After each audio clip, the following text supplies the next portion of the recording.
And that, dear diary, is how I ended up witnessing the most fascinating display of human resilience in my entire academic career at the Galactic Medical Academy. But perhaps I should start from the beginning. The pristine halls of the Galactic Medical Academy's xenobiology wing sparkled under the artificial sunlight, designed to accommodate the diverse array of species that called this institution home. As a fourth-cycle medical student specializing in comparative xenobiology, I had grown accustomed to the sight of various beings from across the galaxy rushing to their classes, each carrying their species-specific medical equipment. My name is Zara Lith P. Taxis, though my classmates call me Zara. Like most Andromeans, I possess the characteristic bioluminescent markings that pulse with our emotional states, a trait that has made hiding my excitement rather challenging since the announcement of our newest exchange program. For the first time in the Academy's 300-cycle history, we would be welcoming a human student. The news had sent ripples of anticipation through our usually composed student body. Humans, after all, were somewhat of an enigma in the medical community. Their rapid rise to prominence in galactic society had left many of us scrambling to understand their peculiar biology. I remember the day Alexandra Bennett walked into our lecture hall. The human female stood at approximately 1.7 meters tall, with what I learned was a fairly common coloration pattern: auburn hair and pale skin dotted with small melanin concentrations they called freckles. What fascinated me most was how she moved with such confidence despite being what we considered terrifyingly underprotected by evolutionary standards. No exoskeleton, no backup organs, no regenerative abilities. Just soft tissue wrapped in an easily punctured dermis layer. Professor Nixis, our lead xenobiology instructor, had practically glowed with delight when introducing her. Students, meet Alexandra Bennett, our first human exchange student from Earth's Global Medical Institute. She will be joining our comparative xenobiology program for the next 2 cycles. Alexandra, or Alex, as she insisted we call her, quickly proved herself to be an excellent student. Her insights into human medical practices were fascinating, often challenging our preconceptions about what constituted effective treatment. But none of us could have predicted how she would shatter our understanding of human resilience in the most dramatic way possible. Our class consisted of 12 students from various species. There was T-Lock, a Regilian with their characteristic crystalline exoskeleton; Maya Starweaver, a Neptunian whose liquid form body required a specialized containment suit; Blip, a consciousness-uploaded artificial being who chose to manifest as a floating sphere of light. And then there was me, with my bioluminescent patterns that had been flashing with increasing frequency as I found myself more and more intrigued by our human classmate. Little did I know that my fascination with human biology was about to be taken to an entirely new level. The event that would change our perspective forever occurred during what should have been a routine physical adaptation class in the Academy's simulation chamber. Who could have guessed that a simple training exercise would lead to a display of human capabilities that would leave even our most experienced professors speechless? But I'm getting ahead of myself. The real story began when Professor Nixis announced our practical examination in emergency medical responses. The simulation chamber hummed with energy as Professor Nixis calibrated the gravity settings. Today's physical adaptation class was designed to test our emergency response abilities in varying gravitational conditions. A standard exercise, one we'd done countless times before. Yet something felt different about today's session. Remember, students, Professor Nixis announced, her tentacles gracefully adjusting the control panel. We'll be simulating emergency scenarios in both high and low gravity environments. Your task is to demonstrate proper medical procedures while accounting for these conditions. The chamber was divided into 2 sections. The first zone was set to 2.3 times standard gravity, while the second maintained a mere 0.3. The challenge lay in transitioning between these zones while performing basic medical procedures. Simple tasks like administering injections or applying pressure bandages became significantly more complex when gravity decided to play tricks on you. Alex stood beside me, securing her safety harness. The standard blue medical uniform of the Academy hung loosely on her frame, and I noticed she'd tied her auburn hair back in what she called a ponytail. A practical choice, though I still found the name amusing. Humans and their peculiar naming conventions. "Ready for this, Zara?" she asked, flashing what I'd learned was a friendly smile. My bioluminescent patterns betrayed my nervous excitement with a soft purple glow. "As ready as I'll ever be," I responded, checking my own equipment. "Just remember, The transition between gravity zones can be quite disorienting for species not used to spatial variations. Alex laughed. Don't worry about me. I used to love roller coasters back on Earth. This should be fun. I had no idea what a roller coaster was, but before I could ask, Professor Nixis began the exercise. Our first task seemed straightforward enough. We had to transport medical supplies from the high-gravity zone to the low-gravity zone, simulating emergency resource distribution in varied environments. T-Lock moved with natural grace, their crystalline exoskeleton adapting seamlessly to the gravitational changes. Maya Starweaver's liquid form actually seemed to enjoy the challenge, flowing through the zones with elegant efficiency. Then came the moment that would be forever etched in my memory banks. Alex was making her third transfer when it happened. She'd just entered the high-gravity zone, carrying a case of synthetic plasma substitutes. The transition looked smooth at first, but then she shifted her weight slightly to adjust to the increased gravity. A movement that would have been perfectly fine under normal conditions. The next few seconds seemed to unfold in slow motion. Her foot caught on an uneven section of the floor, a minor imperfection in the chamber's surface that wouldn't have troubled most species with advanced proprioception. But for a human, it was enough to throw off her balance. I watched in horror as she stumbled forward, instinctively twisting to protect the medical supplies. The motion, combined with the increased gravitational pull, wrenched her shoulder at an awkward angle.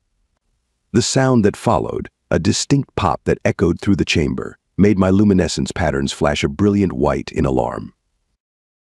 Alex, I shouted, already moving toward her, my medical training kicking in. But what happened next stopped me dead in my tracks. The entire class erupted into chaos. T-Lock's crystalline form vibrated with distress frequencies. Maya's liquid body rippled in patterns indicating extreme concern. Blip's spherical form flickered rapidly between various emergency colors. Professor Nixis's tentacles whipped through the emergency shutdown sequence for the gravity simulators. But Alex, she just sat there, the medical supplies still somehow secured in her other arm, looking more annoyed than distressed. "Oh great," she muttered, her voice carrying a tone that seemed entirely inappropriate for what we'd just witnessed. "Dislocated again." Again? My translator must have malfunctioned. Surely she hadn't said again? Professor Nixis's voice cut through the pandemonium. Everyone stay calm. Medical emergency protocols are being activated. A trauma team is already on its way from the Academy's main medical bay. "That's really not necessary," Professor Alex called out, her voice still maintaining that bizarrely casual tone. "I can fix this myself if someone could just help me up." Fix it herself. My bioluminescence patterns must have been strobing with anxiety because T-Lock placed a crystalline appendage on my shoulder in what I assumed was meant to be a comforting gesture. None of us moved to help her up. How could we? The human had just suffered a severe joint displacement. Moving her without proper medical supervision could cause catastrophic damage to her already fragile biological structure. Little did we know, we were about to witness something that would fundamentally change our understanding of human physiology and resilience. Though looking back, perhaps we should have paid more attention to that word she had used so casually again. What happened next would become legendary in the halls of the Galactic Medical Academy. The story would be passed down through generations of medical students, though many would dismiss it as mere exaggeration. I know better. I was there. While we all stood frozen in horror, Alex pushed herself up to a sitting position with her good arm. The medical supplies she'd been carrying remained perfectly organized in their case, which somehow made the whole situation even more surreal. "Look, I know this seems scary, but it's really not a big deal," she said, sounding for all the galaxy like she was discussing a minor inconvenience rather than a severe anatomical displacement. "This shoulder's got a habit of popping out. Happened all the time during basketball in college." Professor Nixis's tentacles curled in distress. "Please, Alexandra, remain still. The trauma team will be here in approximately 47 seconds. Alex sighed in a way that I would later learn humans called dramatically. "With all due respect, Professor, I can handle this. I just need a flat surface and maybe someone to spot me." My bioluminescent patterns were cycling through every shade of alarm in my species' emotional spectrum. Spot her? Spot her for what? Surely she wasn't suggesting. She was. Before any of us could stop her, Alex had scooted herself over to the nearest wall. My fellow students and I watched in collective horror as she positioned herself with her injured side facing the wall. "Alex," I found my voice, though it came out several octaves higher than normal. "The recommended procedure for severe joint displacement is immediate immobilization followed by professional medical intervention." She actually laughed. Not a pained laugh, not a hysterical laugh, but a genuine chuckle of amusement. "Zara, I appreciate the concern, but trust me, this is way faster." T-Lock's crystalline form was vibrating at such a high frequency that they were starting to produce an audible hum. Maya's liquid form had become so agitated that her containment suit was having trouble maintaining cohesion. Blip had switched to broadcasting in the infrared spectrum, a sign of extreme distress in their species. "Now," Alex continued, as casual as if she were giving a routine class presentation, "this might look a bit weird, but it's a pretty standard self-reduction technique. We learned it in sports medicine." Professor Nixis surged forward on her gravity discs, all 4 sets of eyes wide with panic. "Alexandra Bennett, as your instructor, I must insist." But it was too late. In one smooth motion, Alex rotated her injured arm outward and leaned into the wall. There was another pop, just as loud as the first one. Several students released various species-specific sounds of distress. I'm pretty sure I saw Blip briefly phase out of our dimension. And then, as if nothing extraordinary had happened, Alex rolled her shoulder and grinned. "See? Good as new." The trauma team chose that exact moment to burst through the simulation chamber doors, armed with every piece of emergency medical equipment available in the academy. They stopped dead in their tracks at the sight of their supposed patient standing there, casually rotating her recently relocated shoulder. The silence that followed was profound enough that you could have heard a Venetian micromite sneeze. Professor Nixis was the first to recover her composure. "Alexandra, did you just manually relocate your own joint displacement without any form of pain management or medical assistance?" "Yeah, sorry about that," Alex replied, having the grace to look slightly embarrassed. "I know protocol probably called for something more formal, but I figured it would be faster this way. The longer you wait, the harder it gets to pop back in." Pop back in. The casual way she described manually manipulating her own skeletal structure was almost as shocking as the act itself. But the pain," I stammered, my patterns now pulsing in confused waves, without neural suppressants or at least local anesthesia. Alex shrugged, then immediately apologized when several students flinched at the shoulder movement. "Oh, right, sorry. But yeah, it does hurt, not gonna lie. Just not enough to warrant a whole emergency response team. Back on Earth, this kind of thing happens all the time in sports." The trauma team's lead physician, Dr. Stellar, stepped forward with their diagnostic scanner humming. "You're saying this is common among humans?" "Well, not common," Alex clarified, submitting to the scan with good-natured patience. "But common enough that most athletic trainers know how to handle it. My shoulder's just extra prone to it because of an old injury. That's why I know how to fix it myself." The scanner's results only added to our collective bewilderment. Everything was perfectly aligned. The joint had been restored to its proper position with a degree of precision that would have made our orthopedic surgeons envious. Professor Nixis's tentacles were now curled in what I recognized as her fascinating new research opportunity position. "Alexandra, would you be willing to provide a detailed explanation of this self-administered medical procedure for our records?" "Sure," Alex replied brightly. "Though you might want to sit down. The story of how I first learned to do this involves a trampoline, 3 pool noodles, and my cousin Brad's brilliant idea to recreate something he saw in a superhero movie." The next 2 hours were spent in what became an impromptu lecture on human joint mobility, pain tolerance, and what Alex called field medicine hacks the trauma team never left, torn between professional concern and obvious fascination. Even T-Lock's crystalline resonance had shifted from distress to intense academic interest. As I watched Alex enthusiastically demonstrate proper joint relocation techniques on a medical mannequin, I couldn't help but think about how wrong our initial assumptions about human fragility had been. Here we had been treating them like delicate glass sculptures, when in reality they were more like those Earth devices Alex had told us about. What were they called? Ah, yes, rubber bands. Flexible, resilient, and apparently capable of casually rebuilding themselves. The Academy's medical wing was buzzing with activity levels usually reserved for major astronomical events. News of the incident had spread faster than a quantum viral update, drawing medical professionals from every department. Alex sat on an examination table, surrounded by a fascinating array of scanning equipment and increasingly excited doctors. Dr. Stellar had called in the Academy's entire orthopedic department, who were now huddled around various holographic displays of Alex's shoulder joint.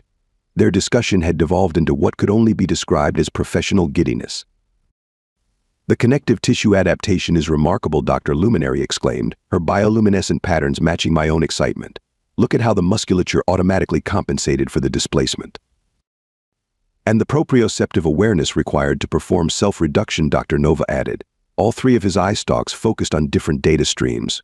The neural pathways involved in such precise self-manipulation. Alex, for her part, seemed both amused and slightly overwhelmed by all the attention. "You guys really don't see this kind of thing often, huh?" Professor Nixis, who hadn't left since the incident, drew herself up to her full hovering height. "Alexandra, in my 157 cycles of teaching xenobiology, I have never witnessed any species voluntarily relocate their own skeletal structure without medical intervention."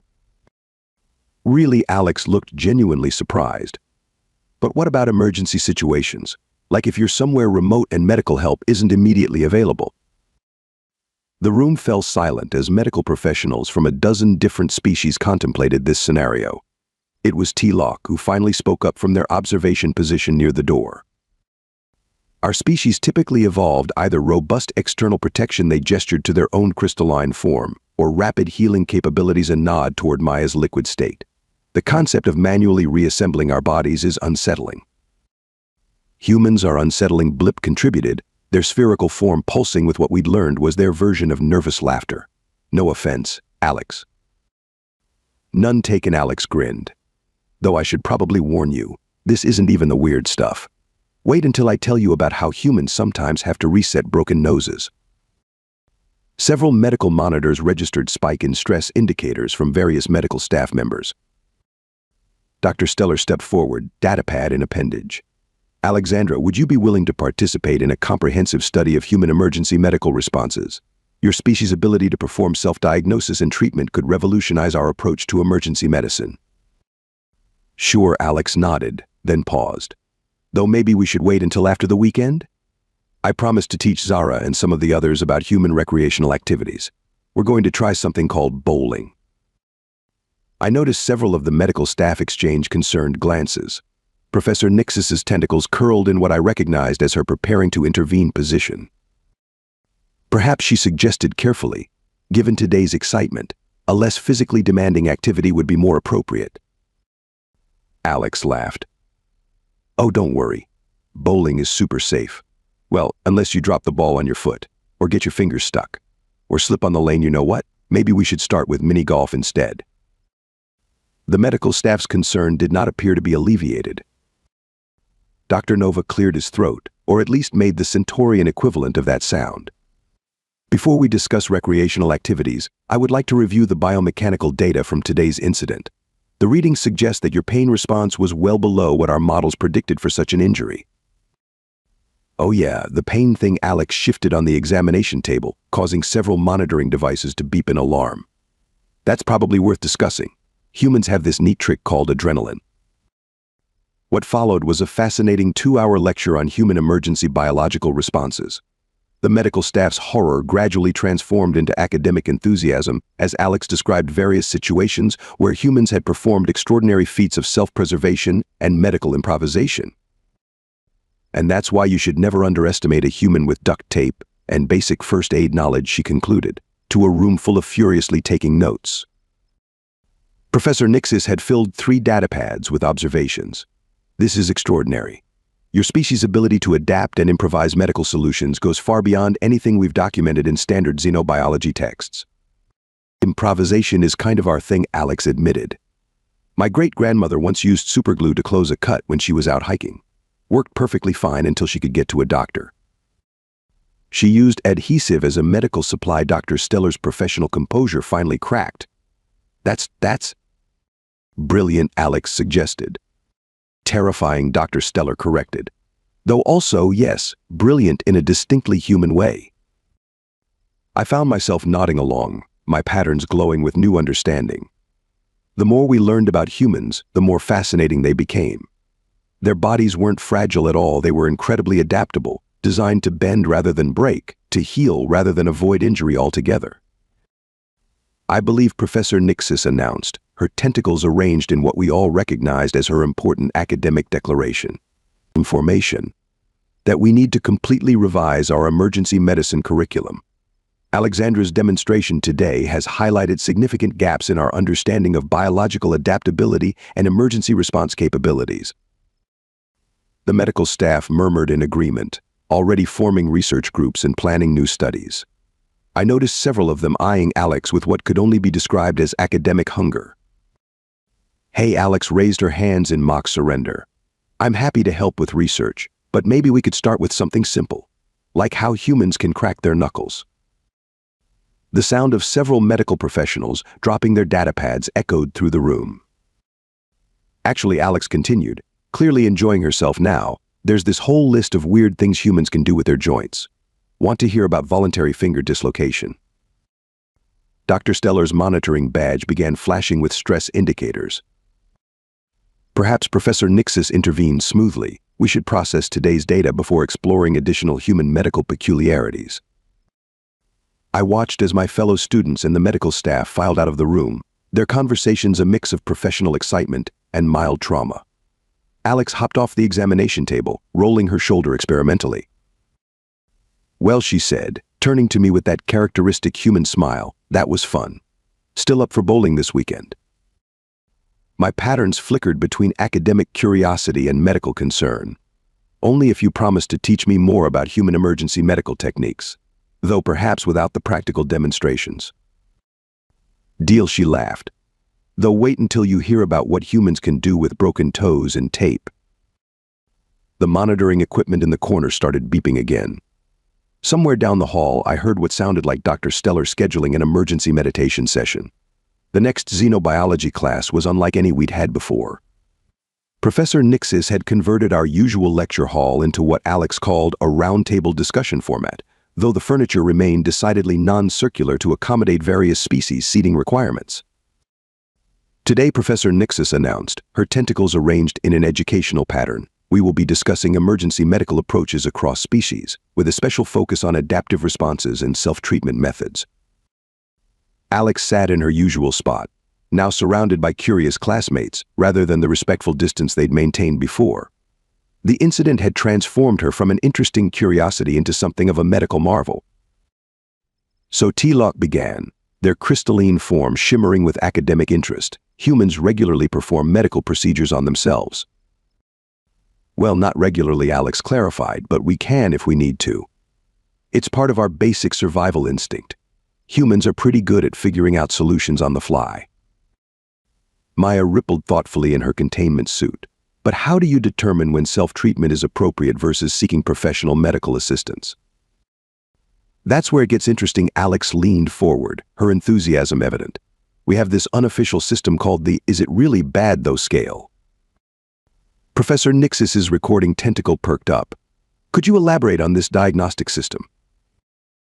It's not exactly official medical science, Alex laughed. But basically we ask ourselves, can we still walk? Is anything actively bleeding? Did we hear any concerning noises? Can we move all our important bits? Blip's spherical form flickered with confusion. That seems imprecise. Oh, it totally is, Alex agreed cheerfully. But you'd be surprised how effective it can be. Humans have this amazing ability to just kind of know when something is really wrong versus just inconvenient. I found my patterns glowing with curiosity. But what about the risk of improper treatment? That's where human improvisation comes in, Alex explained. We've turned all sorts of regular items into emergency medical supplies. Popsicle sticks make great finger splints. Clean t-shirts can become bandages. One time my friend turned a credit card and some tape into a butterfly closure for a cut.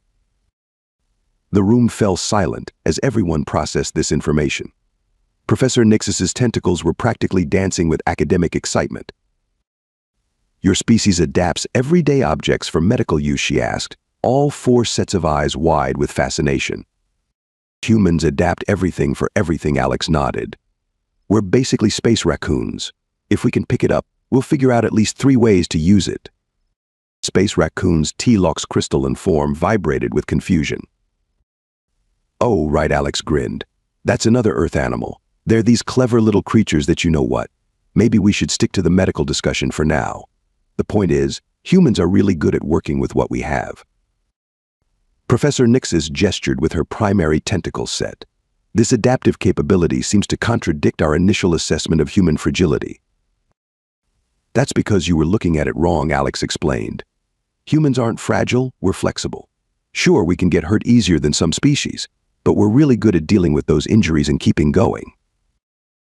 Maya's liquid form swirled thoughtfully. "Like your shoulder incident." "Exactly," Alex beamed. "A dislocated shoulder isn't fun, but it's not the end of the world. Humans are built to handle a certain amount of damage and keep functioning." "Like biological redundancy systems," Blip suggested, their form brightening with understanding. "More like biological determination," Alex corrected. "We don't have backup organs like some species, but we have an amazing ability to adapt and keep going even when things aren't working perfectly." The discussion continued, with each species sharing their own approach to medical emergencies. T-Lock explained how their crystalline form could temporarily seal cracks until proper molecular realignment could be performed. Maya demonstrated how her liquid state could simply flow around damaged areas. Blip described their ability to redistribute their energy form to compensate for compromised sections. Alex pointed out. "Everyone has their own way of handling things. Humans just happen to be really good at the emergency patch job approach." Professor Nixis's tentacles curled, and what we'd learned was her thoughtful position. "Perhaps we should integrate more species-specific emergency response techniques into our curriculum. This exchange of medical knowledge could benefit all of us." "Agreed," I found myself saying, my patterns glowing with enthusiasm. Each species has developed unique solutions to similar problems. By understanding these different approaches, we could develop more comprehensive emergency protocols. Plus, Alex added with a grin, "It would be really helpful to know what not to do. Like I probably shouldn't try to help T-Lock with a crystalline fracture using my human first aid knowledge." "Please do not," T-Lock agreed, their form vibrating with what might have been amusement. As the class concluded, I noticed something had changed.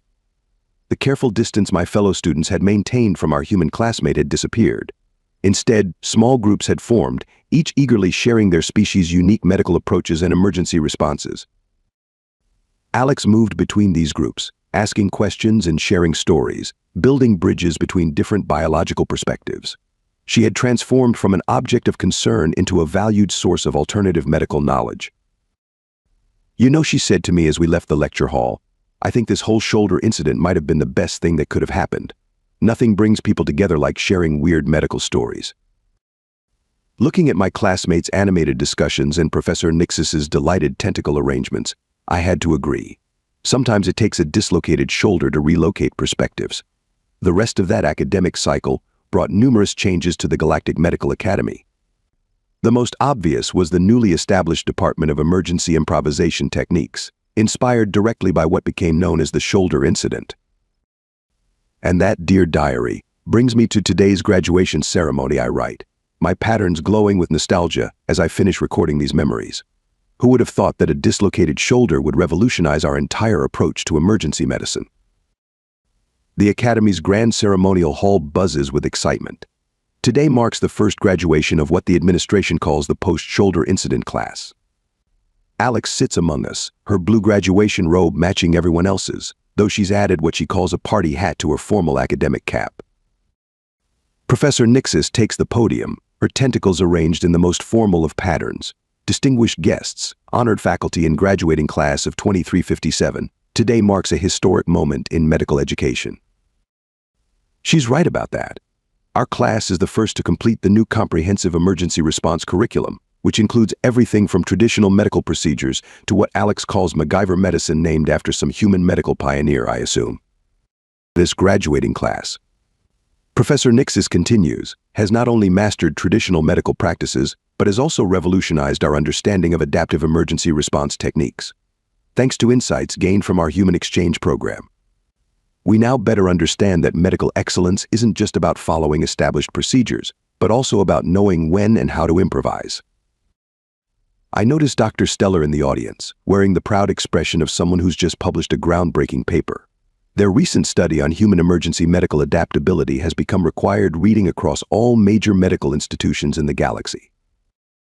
Furthermore, Professor Nixis adds, her tentacles curling with pride, this class has established the first interspecies emergency response protocol, incorporating techniques and approaches from every known sentient species. Alex catches my eye and grins. That protocol had been her idea, born from countless hours of species sharing their unique approaches to medical emergencies. Who knew that a Neptunian's liquid form manipulation techniques could be adapted to help treat certain solid form injuries? As you leave these halls, Professor Nixis concludes, remember that true medical wisdom comes not just from knowing the rules, but from understanding when and how to adapt them. Each species brings unique perspectives and solutions to the field of medicine. Together, we are stronger, more adaptable, and better equipped to handle whatever emergencies the galaxy throws at us. The ceremony concludes with the traditional transfer of medical credentials, though this year each graduate also receives an emergency improvisation kit, complete with what Alex assures us is actual medical-grade duct tape. After the ceremony, our class gathers for one final photo. It's a sight that would have seemed impossible at the start of our education: a human, an Andromean, a Regilian crystalline being, a Neptunian liquid form, and a consciousness-uploaded artificial being, all standing together as equals, as friends, as fellow medical professionals. So Alex says as we prepare to go our separate ways, anyone up for one last game of bowling before we all head off to our residencies? T-Lock's crystalline form vibrates with what I now recognize as laughter. Only if you promise not to demonstrate any more emergency medical techniques. No promises, Alex winks. But hey, at least now you all know what to do if something goes wrong. Maya's liquid form swirls with amusement. I still can't believe your species invented sports that regularly result in dislocated joints. Invented them, Alex laughs. We made them Olympic events. As I watch my classmates joke and plan their evening, I reflect on how much has changed since that day in the simulation chamber. We entered the academy thinking we knew everything about medical science, about the classification of species as robust or fragile, about the proper way to handle emergencies. One dislocated shoulder later, we learned that sometimes the species you think needs the most protection might just be the one teaching you about resilience. That what looks like fragility might actually be flexibility. That the proper way to handle an emergency might sometimes involve popsicle sticks and creative thinking. Hey Zara, Alex calls out, breaking me from my reflection. You coming? I promised to teach everyone about this human victory celebration called a high five. My patterns pulse with joy as I join my friends. Yes, humans might be what Alex calls space raccoons, turning everything they touch into potential medical supplies. They might approach emergency medicine with a casualness that still occasionally gives Dr. Stellar stress indicators. But they've taught us something invaluable: that true medical wisdom isn't just about knowing the rules, but about understanding when to adapt them. That sometimes the best solution isn't the most sophisticated one, but the one that works right now. And if that solution happens to involve duct tape, well, that's just another lesson learned from our remarkable human friends. End personal log. Medical student Zara Lith P. Taxis. Galactic Medical Academy, class of 2357. Post-shoulder incident graduate.